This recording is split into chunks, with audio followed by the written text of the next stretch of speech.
years ago, same deal, in my little yard in Seattle, we could only water Tuesdays and Thursdays or something on odd days. And I said, to heck with that, my lawn looked great, and I wasn't watering it much. But I decided to plant roses, because you could water shrubs. Roses take a lot of water. But anyway, I was ripping out turf grass, and when I ripped out some of my turf grass, I had about 8 to 10 inch roots on my turf grass. And I had been using organic fertilizer for probably 3 years. And that was back in the mid-'80s, when organic fertilizer was, first of all, hard to come by and really expensive, but it was well worth it. Would fescue grass be easier to achieve this with the soil than the regular grasses? I have an experience with the fescue that way. With the same thing you're explaining there, I went by a place that I planted 100% in fescue. Fescue roots reach like alfalfa or clover. Those roots reach for water and food. And I stopped by a place and I checked in on them, and I planted it like 4 years prior, and it was just dark green and nice. It's out on Sequim Avenue. And stopped in and talked to them, and they said, we haven't fertilized it since you left. And they just keep it mowed, and they cut back their watering, and you couldn't tell where they watered from where they didn't. The fescue grasses reach, and a friend of ours who has the grass seed farm switched. They're like 90% fescue now. So, and that started in California, was having the droughts, in the 90s. And that brought the demand for fescue up. So what I found with the fescue after that, going to 100% fescue, it takes a long time to germinate and fill out. It's always a 2-season thing where perennial ryegrass is quick. And so I'll always do a mix of perennial, but perennial ryegrass is a surface-rooted plant. That's why it dies so quickly and needs so much nutrition all the time. It'll brown up quick without water and without food. It doesn't do well.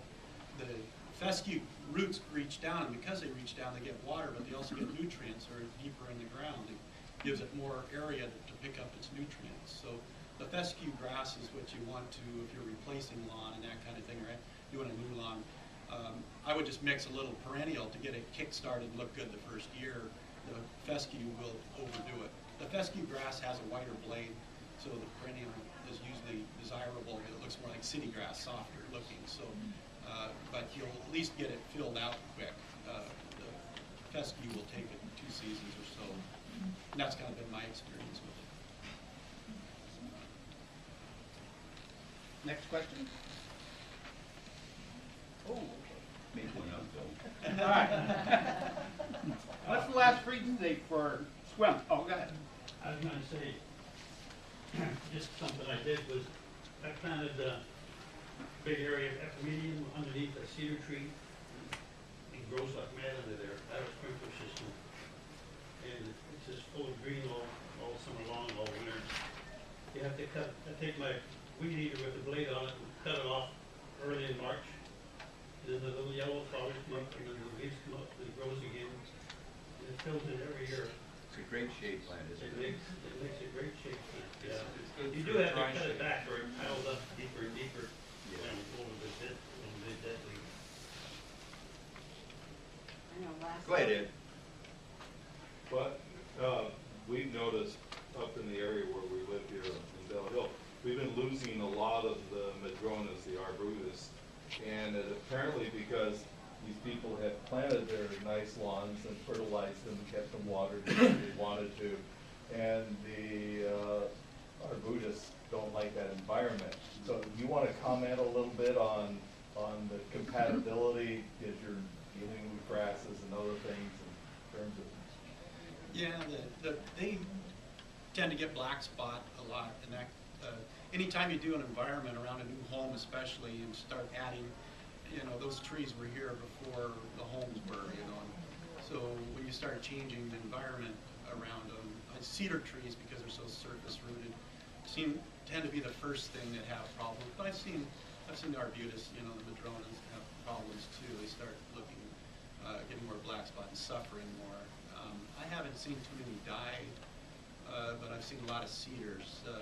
As soon as you start covering their root systems up, they're more temperamental and usually so soil gets pushed around them or We something have like a lot, that. we have a lot dying. Yeah. But isn't there a disease just ever present For on arbutus? arbutus? Yeah. It's a physiological thing, and it's been happening for 30 years. And they thought at one time it was pollution, and so there was a big thing. There's a big stand of them coming into Port Townsend that have been declining for years. In Lake Island, in the middle of Puget Sound, they've got, it's what they call a physiological leaf spot, and it might be a fungus, it might not be. It's just something that they tend to get now that they didn't get 40 years ago. Well, don't they drop their leaves in a winter time too? It's broadleaf evergreen, so they put on new leaves, then they lose their old ones. So they always have. Always have new Right, yeah, I know. I tell people that madronas don't like humans because they're not tolerant of pollution. They don't like irrigation. They don't like turf grass. They don't like disturbed sites. That's why they're So bursting. decline in population. And they're practically impossible to propagate. And if you try to find one in a nursery, and then good luck making it grow. To get back to what Ed was saying about trees, also in the middle of a lawn, they're getting overwatered, they're getting over-fertilized, and if people are using weed and feed, that's a real no-no too. So plant trees in the middle of a lawn that's not their environment. That's a bad place for them to be. Have they stopped putting the ditch water in conduits? No, they're still piping. They just kind of run out of money temporarily. What is your opinion of that concept, of putting the ditch water in conduits? That's political. That's a political one. Okay. Well, Yeah. Well, it's a it's good all right, question. answer it anyway. Yeah.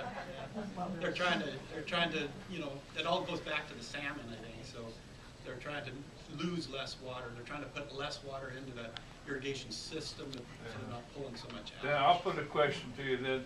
Has it damaged some of the larger trees? That's got it. Trees grow in places where their environment lets them. And so there was areas throughout the whole valley here that was wet, and plants that like the wet did well there. So when they take the water away, yeah, I think they're going to hurt in certain places like that. So I haven't seen a lot of those areas yet, but it will affect them. So that's the environment will change, and plants will grow there in the next 30 years that weren't there before, that kind of thing. I think you'll probably see that quite a bit, because that ditch it ran all over, as everybody knows. My husband was born and raised in Washington. He's 77, and he said years ago, just about all you found in the Sequim area was cactus. Yeah. Until they did the water, Mhm. thing. But he said he and his buddies came back going to Woodby Island, they were in service, and he said there's nothing out there but cactus. Yeah, There before wasn't they built the stoplight. ditches, there was a desert there. So. Mhm. Yes, ma'am. I have a bad deer problem, and they've almost killed all of my cedars. Is there anything I can do? All the deer in my yard are all good deer, so I don't know about that. Deer repellent. You have to be diligent, though. Talk to someone that lives up on Bell Hill.